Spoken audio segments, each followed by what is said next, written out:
6 अगस्त 1945 को संयुक्त राज्य अमेरिका ने जापानी शहर हिरोशिमा पर परमाणु बम गिराया था।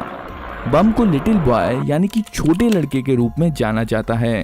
हिरोशिमा विस्फोट के 3 दिन बाद संयुक्त राज्य अमेरिका ने जापानी शहर नागासाकी पर दूसरा परमाणु बम गिराया था, जिसका कोड नेम फैट मैन यानी कि मोटा आदमी रखा गया था।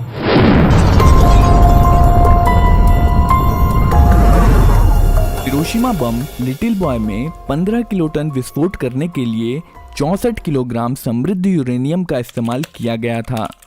इसकी तुलना अगर नागासाकी बम फैटमैन से करें तो फैटमैन में 21 किलोटन का विस्फोट पैदा करने के लिए केवल 6.4 किलोग्राम प्लूटोनियम का इस्तेमाल किया गया था, जिसका मतलब है फैटमैन लिटिल बॉय की तुलना में ज़्यादा एफिशिएंट है।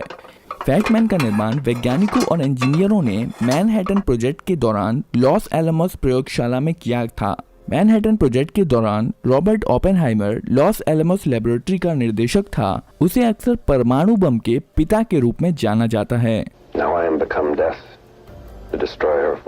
बम की लंबाई 128 इंच की थी और इसका डायमीटर 60 इंच का था और इसका वजन लगभग 4.5 टन का था। इसके साइज का अंदाजा लगाने के लिए यहाँ पर एक आदमी को खड़ा किया गया है। आइए अब हम फैटमैन के अंदर के हिस्सों को करीब से देखते हैं। फैटमैन एक प्लूटोनियम स्फीयर द्वारा संचालित था, जो कि एक सॉकर बॉल के आकार जैसा होता है। इस गोले का वजन मात्र 6.4 किलोग्राम था, लेकिन यही स्फीयर भयानक विस्फोट के लिए जिम्मेदार था। प्लूटोनियम के अंश प्राकृतिक रूप से पाए जाने वाले यूरेनियम की खदानों में पाए जाते हैं। प्लूटोनियम एक रेडियो एक्टिव मेटेलिक एलिमेंट है, जिसकी खोज 1940 में हुई थी। प्लूटोनियम स्फीयर विस्फोटक पदार्थों से घिरा हुआ रहता है। ये विस्फोटक लेंसेज हैं। यह एक विशेष आकार का चार्ज है जो 60% RDX और 40% TNT से मिलकर बना है। बम में 32 ब्रिज वायर डिटोनेटर्स लगे होते हैं, जिन्हें एक्सप्लोसिव लेंसों पर लगाया जाता है। बम के एक तरफ 24 वोल्ट की बैटरी लगी होती है, जो फ्यूजिंग सिस्टम से जुड़ी होती है। 9 अगस्त 1945 सुबह के समय बोइंग B-29 सबर्ड फोर्ट्रेस ने फैटमैन के साथ टिनयान से टेक ऑफ किया। असल में पहले बॉम्ब गिराने का टारगेट जापान का कोकुरा शहर था, पर जब 7 घंटे उड़ान भरने के बाद जहाज टारगेट शहर के ऊपर आया, तब घने बादल और धुएं के कारण बॉम्बर्स कोकुरा शहर पर बम नहीं गिरा पाए और इसलिए उन्होंने अपना टारगेट बदलकर नागासाकी कर लिया। नागासाकी एक बंदरगाह शहर था जो वर्तमान शहर से लगभग 170 किलोमीटर की दूरी पर स्थित था। यह 2,63,000 लोगों की आबादी वाला एक बड़ा शहर था। लगभग 17,000 फीट की ऊंचाई से फैटमैन को नागासाकी पर गिरा दिया गया।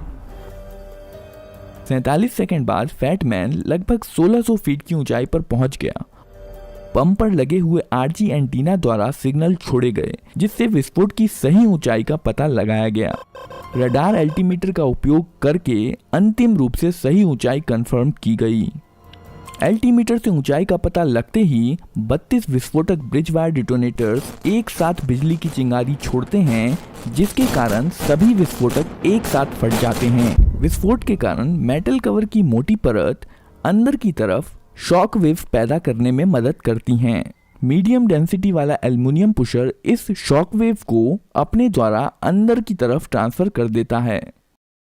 इसके बाद शॉक वेव एक बोरॉन से बने प्लास्टिक सेल से गुजरती है और अंदर के कंपोनेंट्स को कंप्रेस करती है। इसके बाद shock wave natural uranium tamper से पास होकर प्लूटोनियम स्फीयर को कंप्रेस करती है। प्लूटोनियम स्फीयर के बीच में 2 एलिमेंट्स पोलोनियम और बेरिलियम कंप्रेस हो जाते हैं और इस कंप्रेशन के कारण दोनों एलिमेंट्स आपस में मिल जाते हैं, जिसके कारण न्यूट्रॉन का एक विस्फोट हो जाता है।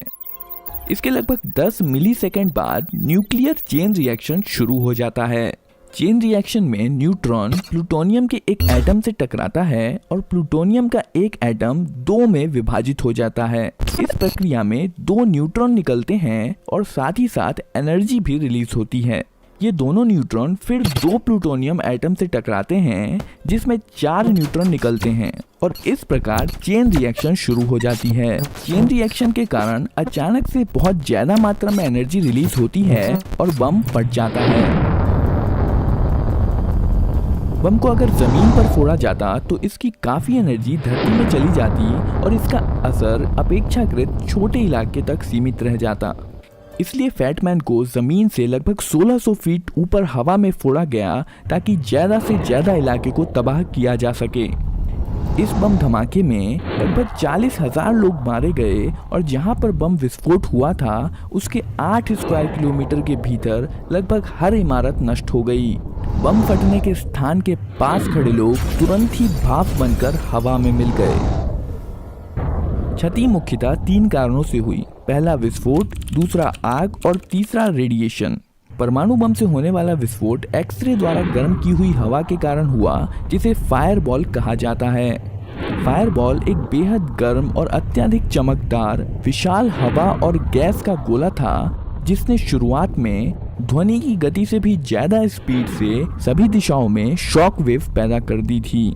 इस आग के तूफान ने लगभग 3.2 किलोमीटर के रेडियस को प्रभावित किया था। इस विस्फोट के परिणाम स्वरूप 3 तरह के रेडिएशन निकले थे, अल्फा, बीटा और गामा। अल्फा रेडिएशन ज्यादा नुकसान नहीं पहुंचाती है और हेलमेट और सुरक्षा कपड़े पहनकर इसके प्रभाव से बचा जा सकता है। बीटा पार्टिकल इससे ज्यादा खतरनाक होते हैं और त्वचा को छेद कर नुकसान जैसे कि त्वचा में जलन पहुंचाने में सक्षम होते हैं। पर सबसे ज्यादा खतरनाक जो रेडिएशन होता है वो है गामा रेडिएशन, क्योंकि इसकी भेदने की क्षमता काफी ज्यादा होती है और यह मानव शरीर को पूरी तरह से भेद सकती है, जिसके कारण लंबे समय तक रहने वाले रोग हो सकते हैं जैसे कि कैंसर और हृदय रोग। बस इतना ही नहीं, गामा रेडिएशन जीन में बदलाव करके वंशानुगत दोष भी पैदा कर सकता है।